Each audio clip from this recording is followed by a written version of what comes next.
오늘 본문은 우리의 신앙과 삶을 다시 한번 돌아보게 만드는 그런 본문이 아닌가, 그런 말씀이 아닌가 그렇게 생각해 보게 됩니다.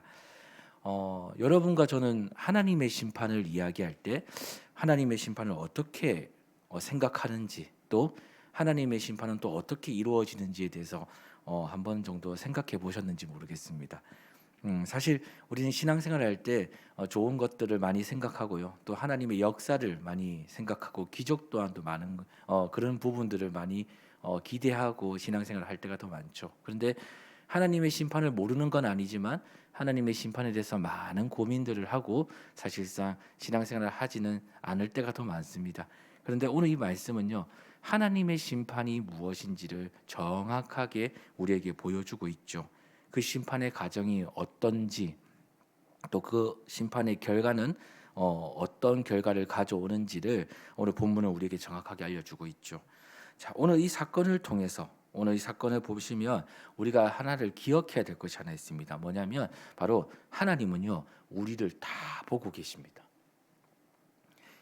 이 말씀을 읽으면서 오늘 우리가 깨달아야 할 것이 두 가지가 있는데, 기억해야 될 것 두 가지가 있는데, 그 첫 번째는 하나님은 우리를 다 보고 계셔요. 그리고 두 번째는 뭐냐면 하나님의 정의와 공의는요 반드시 실현된다는 겁니다. 하나님은 자신의 정의와 공의를 분명하게 반드시 그 약속대로 다 실행하신다는 거죠. 이 두 가지가 사실은요 오늘 말씀을 통해서 우리가 기억해야 될 것입니다. 이 말은 무슨 말이냐, 한마디로 이거예요. 하나님 앞에서 뿌린 것은 반드시 거둔다는 겁니다. 그것이 좋은 거든 그것이 우리가 나쁜 거든 꼭 나에게요 하나님 앞에서 다 돌아온다는 거죠. 어떻게 보면 참 무서운 말씀입니다. 하지만 하나님은 그만큼 정확하신 분이라는 것을 오늘 말씀에서는 그런 하나님이 우리에게 보여주고 있는 것이죠. 자, 오늘 말씀에 들어가 보면 오늘 말씀의 내용은 이런 겁니다. 오늘 본문에 등장한 예후, 이 예후는 바로 요람 왕, 지금 현재 이 왕인 이 요람을 배반하여 그의 왕위를 차지하려고 그를 찾아갑니다. 요람이 부상으로 이스라엘에 있을 때 예후가 군대를 준비하는데 그 군대를 이끌고 이스라엘로 이 요람이 있는 그 자리로 향하고 있죠. 파수꾼이 이상하다 느껴서 주변에 보니 뭔가 많은 이 군대가 자기들에게 오고 있는 것을 알게 됐어요. 그래서 요람에게 그 사실을 알립니다. 그리고 요람은요 다급한 마음에 사자를 보내서 예후에게 이렇게 전달하죠. 평안을 위해서 왔느냐, 평안한 이 샬롬을 위해서 왔느냐라고 물어봅니다. 오늘 우리의 관계가 샬롬이냐, 오늘 우리와 너와 나의 사이에 샬롬이 있느냐라고 물어보는 거죠. 그런데 예후가 요람이 보낸 사자를요 사자에게 얘기합니다. 평안은 무슨 평안이냐라고 이야기하면서 그 사자를 보내지 않고요 자신의 뒤를 따르게 합니다.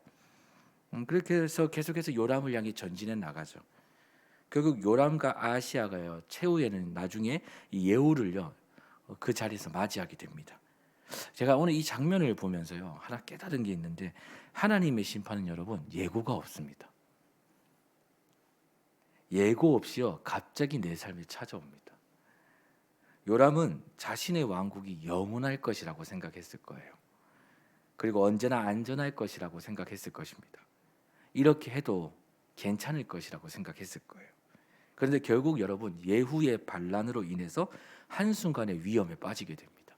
한순간에 지금 이 상황이 완전히 뒤집혀서 위기에 빠지게 됐죠. 그래서 오늘 이 예후의 이 신속하고 단호한 이 행동을 보면서 하나 깨닫게 되는 것은 뭐냐면 하나님의 심판은요 확실하고 그 누구도 피할 수 없다라는 겁니다. 하나님의 심판을 피할 수 있는 사람은 이 땅에 아무도 없다라는 것이죠. 우리는 이 본문을 통해 하나님의 심판은 언제나 우리의 삶에, 우리의 신앙에 가까이 있음을 깨달아야 돼요. 우리는 항상 우리의 삶이 때론 연약하고 부족하고 좀 그런 부분들이 있지만 우린 조금 안일할 때가 있죠. 영원할 것이다, 괜찮을 것이다, 스스로 그렇게 믿고 있을 때가 있습니다. 근데 우리가 그래서 이 하나님의 심판을 때론 망각할 때가 있어요. 하지만 이 본문은 이걸 이야기해 주는 거예요. 하나님의 심판은 언제나 우리와 가까이 있다.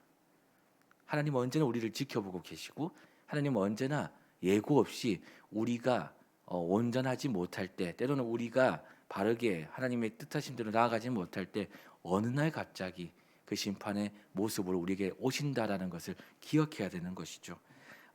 그래서 우리가 항상 기억해야 될 것은 하나님 앞에서 우리의 행위를요 항상 돌아봐야 된다라는 겁니다. 항상 돌아봐야 되는 겁니다. 저는 오늘 말씀 준비하면서 이런 생각이 듭니다. 신앙생활은 뭘까? 신앙생활은 뭘까? 신앙생활은 과연 무엇을 하는 것일까라고 고민해봐요. 근데 결국 여러분 이겁니다. 신앙생활 안에서 진짜 우리의 그 이 믿음의 길을 걸어가는 우리의 모습 속에 나타나야 될 것은 바로 자신과의 싸움입니다. 믿음의 싸움은 바로 뭐냐면 자신과의 싸움이 말씀을 항상 내 삶에 조명하고 이 말씀 안에서 내 삶이 비춰졌을 때 그 안에 연약한 모습도 나올 거고 잘한 모습도 나올 거고 이 말씀이 나를 비췄을 때 내 삶의 모습의 결과가 나타날 것인데 그 순간에 내가 이 말씀에 다시 의지해서 나아가는 거죠. 얼마나 힘들겠습니까? 지금 이 삶이 편하지만 말씀은 나를 이렇게 저렇게 하라고 우리에게 하나님의 뜻하심을 알려주는데 그것에 순종할 수 있는지 없는지에 따른 그 싸움을요 끊임없이 하는 것이 바로 무엇이냐면 신앙생활입니다. 그러다 보면요 자연스럽게요 계속 내가 순종하고 나아가다 보면 어느 날 갑자기 우리의 신앙은요 나도 모르는 사이에 성장이 있습니다. 신앙은 멈춰 있는 게 아닙니다. 신앙은요 계속 자라는 거예요.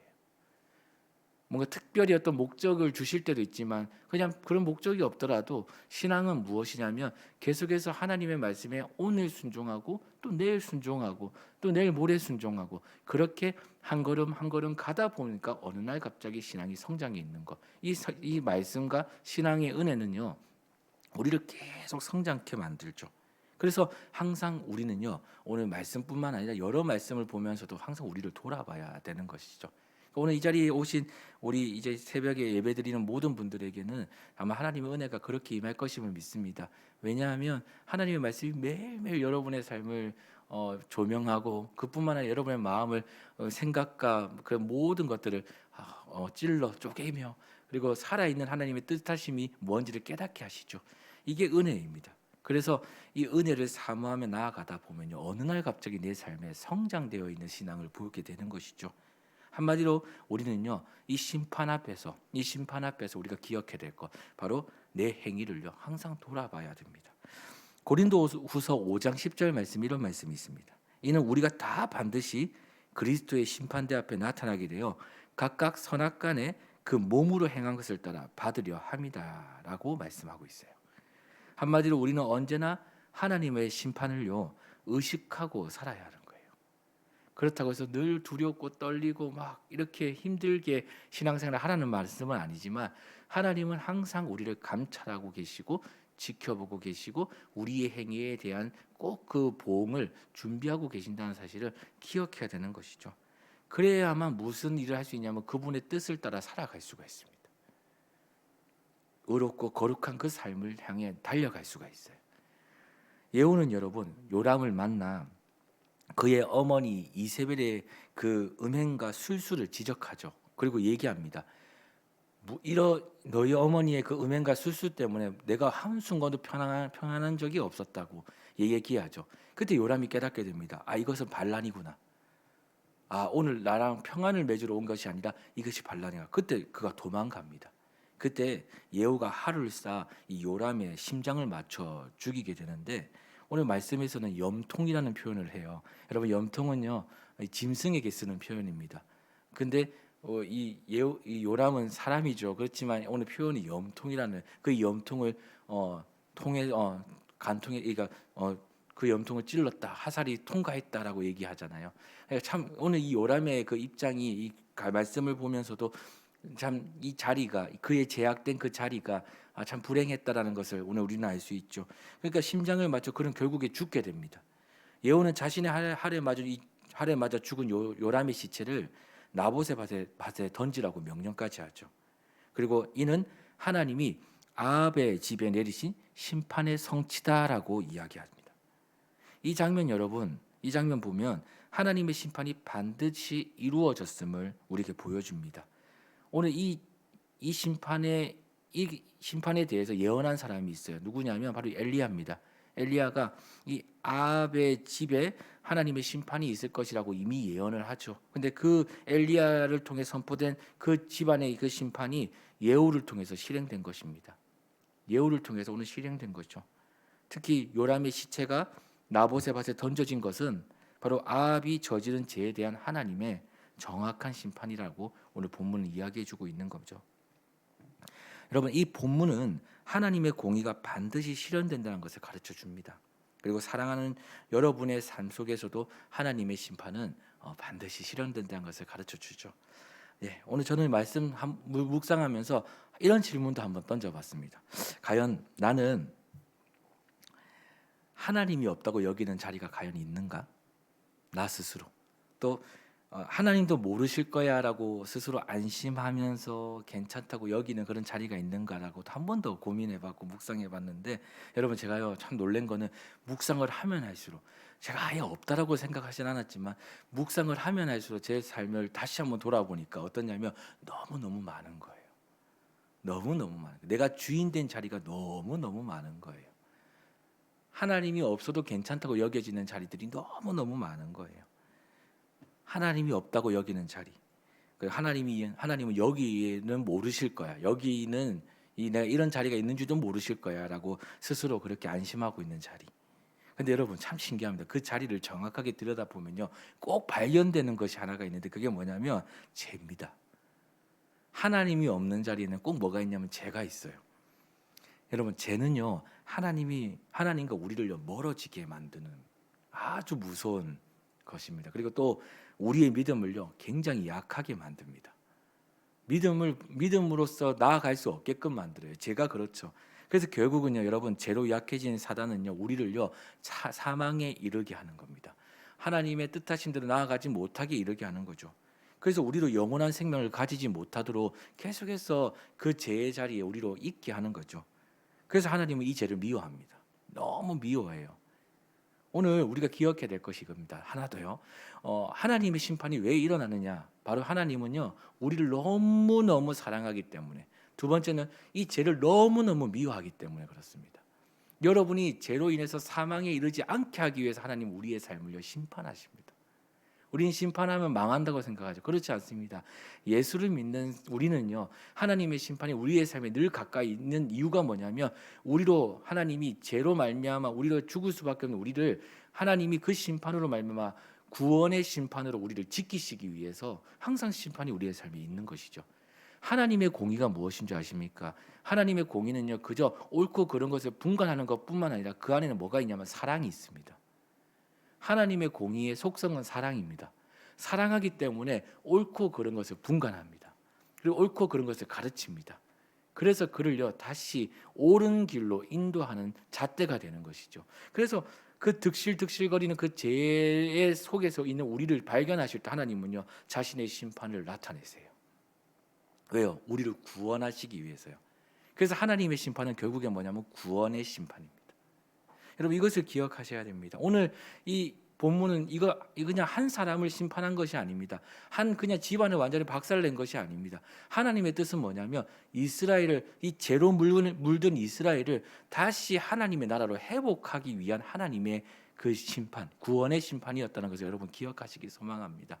여러분 오늘 저와 여러분이 해야 될 일들이 뭘까요? 오늘 이 하루도 말씀을 듣고 또 나아가는 이 순간 우리가 해야 될 일이 뭐냐면 바로 오늘 내 삶의 모든 자리를요 다시 한번 돌아보고요 주님께 내어드리는 겁니다. 내 삶의 모든 자리, 하나님도 모르실 거야 라고 생각하는 그 자리, 하나님이 없어도 괜찮다고 여기는 그 자리, 혹시 우리의 삶에 있다면 그 삶을 주님께 내어드렸으면 좋겠어요. 혹시 이 깨달음이 있다면 이것 또한 하나님의 은혜의 심판이라 믿습니다. 오늘 내 삶을 드려야지. 그런데 이 제약된 삶을, 이 제약된 자리를 주님께 드려야지. 주님 변화시켜 주세요. 여러분 변화는 우리의 힘으로 하는 것이 아닙니다. 하나님께 드려질 때 그곳에 은혜가 부어져야지만 그곳에 변화가 일어납니다. 우리가 하나님께 드려질 때 우리 삶에 은혜가 부어져야지만, 그 자리에 은혜가 부어져야지만 우리의 삶에는요 하나님이 주시는 변화가 일어납니다. 오늘 그것을 믿으시며 우리의 삶을 하나님께 드렸으면 좋겠습니다. 우리의 제된 삶이 있다면 그것 또한도 주님께 드려주십시오. 하나님 내 삶을 변화시켜 주십시오. 하나님의 은혜의 심판, 그 구원의 심판이 내 삶에 임하기를 소망합니다. 이렇게 주님께 나아가는 거죠. 오늘 그런 하루가 되기를 소망합니다. 그리고 하나님의 뜻하심이 우리의 모든 삶을 또 움직여서 나도 모르는 사이에 우리의 신앙이 또 오늘도 하나님이 기뻐하는 자리에 서 있고 우리의 신앙이 성장되어 있는 저와 여러분 되기를 다시 한번 간절히 소망합니다.